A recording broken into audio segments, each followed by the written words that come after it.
I'm trying a bit of a different setup, and I just changed my room around. You can see my piano that I get to learn to play. And today I'm reviewing Splinter of the Mind's Eye. It's by Alan Dean Foster. He's the one who wrote A New Hope, which I have here. He ghost wrote it. And it has an interesting history, this book, in that Alan Dean Foster was, after he wrote this book, he was contracted to write another book. It was meant to be the cheaper sequel, in case the first movie didn't do well. Of course, then it blew up into the biggest thing ever until the MCU. And George Lucas decided he wanted a big budget sequel, not this indie movie stuff. And the plot is actually, it's a pretty simple story. Luke and Leia are traveling to a planet where they then crash land. And after a series of missteps, they get accepted into this mining camp claiming to be miners. But all the miners are working for the Empire. So they have to kind of be undercover and not reveal that they're part of the rebellion. And they're kind of figured out and captured.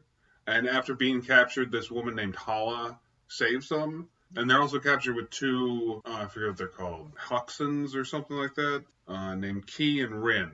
I think that's their name. They're like basically background characters, and they speak in grunts, but that Luke understands right away because he studied languages on Tatooine because he was so bored. He was like, I was so bored, I just studied alien languages. Don't worry, this will never come up again. But Hala reveals that she has the splinter of the mind's eye, I guess, but it's part of this giant stone that has mystical force powers attached to it. And it turns out that's why the Empire's there. They're mining for this mineral. And then through a series of many, many adventurous and action-packed events, Darth Vader shows up and they have a confrontation. And that's the first critique I have, and that's that the cover has Vader on the cover. It just made me think when I was reading it, like, oh, Darth Vader is going to be a major part of this story. And like, he's not. He only shows up at the end to be menacing, basically. Let's get into that. This is a mixed bag. The parts that are good are like really at the beginning and then at the end with Vader. Those parts are perfectly written and everything. Like up until they meet Hala, actually, is pretty good. Like, everything kind of feels like a noir film to me, or at least that's what it did to me. It's just in space, basically, and on this kind of medium-tech planet, though there were a bunch of barbarians later. It was like a noir combined with, like, an adventure movie or adventure book. Like a dime novel, basically. That's what it read like. I mean, like, Alan Dean Foster is obviously very good at writing description. He describes things very well. I also thought he goes pretty good at getting the characters of both Luke and Leia correctly. I guess he wrote the novelization of the first one, so he should know them. But this was written before the movie even came out, though it was released after. So it just surprised me how correct they were. Darth Vader at the end was more correct, too. Like in this version, I always he felt more like a prissy Englishman in a way. In The New Hope, I mean. I don't know why I have it sitting there. I'll throw it over there so I can stop gesturing with it.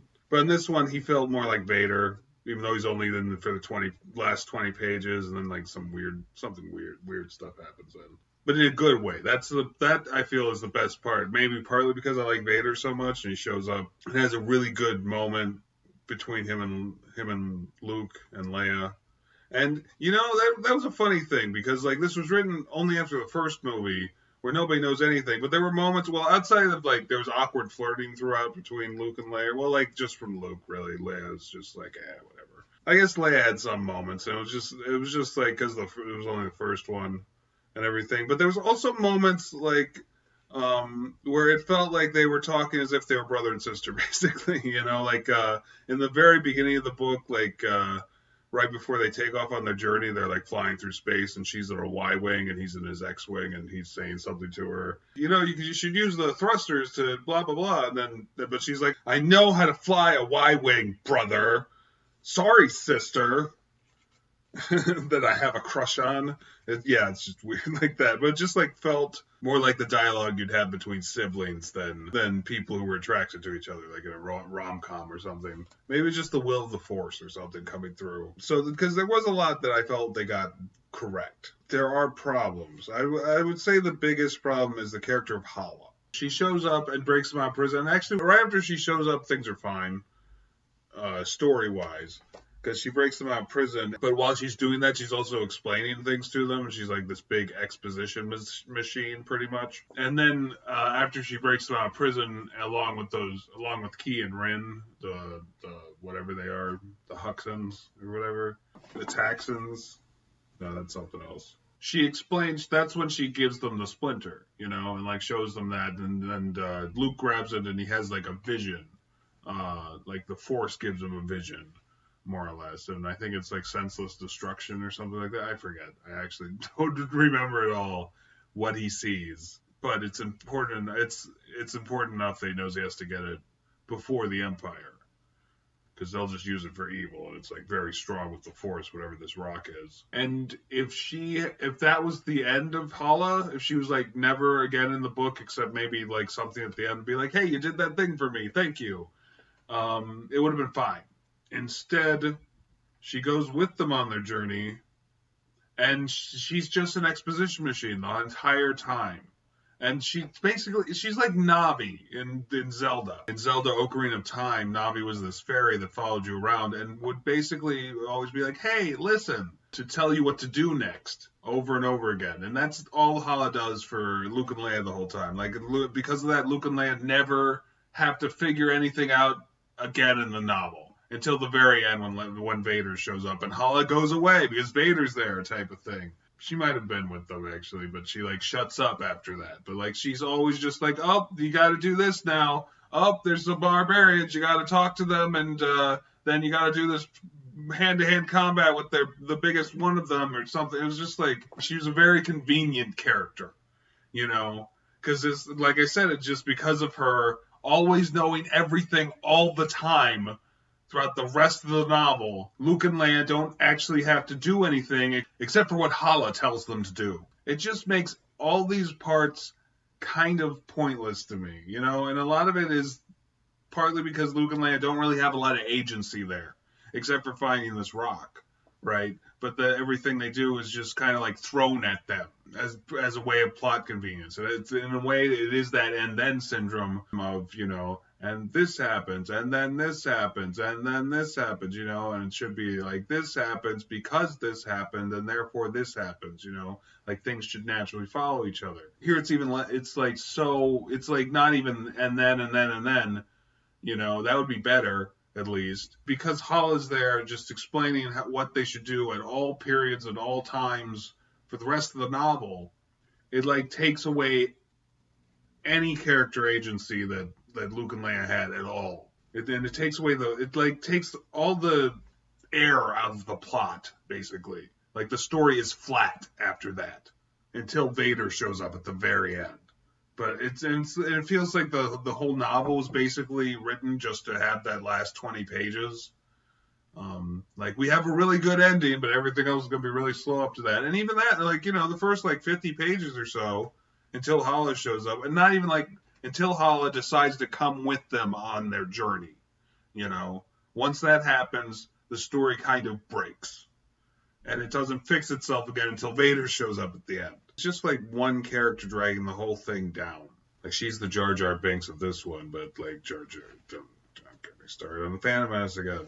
And that's really unfortunate, because I think without that happening, without her being there that whole time, it probably would have been a pretty good story, a pretty good adventure with some noir elements. Outside of complaining about Hala for the next 6 hours, I don't know what else to say about the novel. I guess one more complaint, that's Key and Rin were so forgettable and just unnecessary. They were just there.